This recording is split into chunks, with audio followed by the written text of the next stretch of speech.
So the idea of upskilling and reskilling, to what? We've really got to help organizations understand what that looks like, because I know that there are organizations that have spent quite a bit of time and resources in upskilling or reskilling, as they've called it, and they've really given people these new skills that aren't as applicable as they had hoped they would be. Mm, So we've got to come back to step one and say, what is it that's really needed for what is coming, what is happening, and what is mm. coming? We probably don't do a lot of legwork there in organizations as much as we should.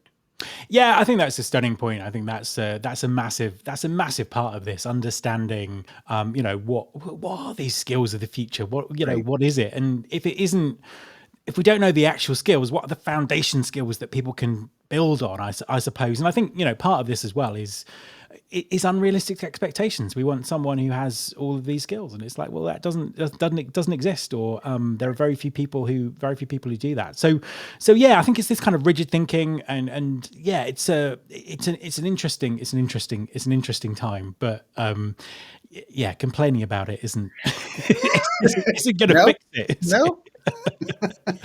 Absolutely right. Let's move on to the third one. Okay, again, not surprising. So, how to retain burnt out frontline workers, three strategies for managers.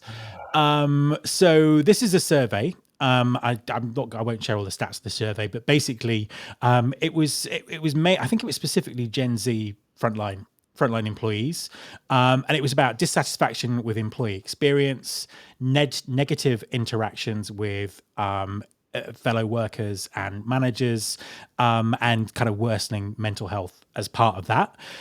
The article very helpfully said that employers and managers should focus on appreciating people more flexibility in terms of how people work and shifts and what they can do and all that kind of stuff, and then decreasing the inequity between frontline workers and other workers in the organization. So, it was an interesting article, and I can't, I mean, you might disagree, but I can't really take fault in those kind of approaches. But there's a bit about all of this stuff where I just think we kind of lose some of the way that humans function when it comes to wellness and stress and all of those kind of things. And I think that perhaps employers need to be kind of more appreciative of how the human body and the human brain works, and can we create environments that actually people can thrive and perform brilliantly because they have less stress, they're able to get enough sleep, there aren't toxic people talking to them, all those kind of things.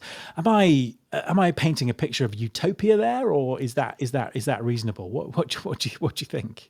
I mean, that's where we have to go, and it's like what we've spoken about in other episodes. It's Gen Z is helping with this, but it's really the power dynamic is changing, and I don't think it's, like, going a whole other way, but it's balancing it out. It's truly a relationship, and I think, companies really everything would benefit from having more gratitude, but we have to do away with this mentality of, like, we company, you need us because that's not how it works. We both need each other. So yes, show gratitude, treat people like humans, have the flexibility, all of this. It's like, it's been years.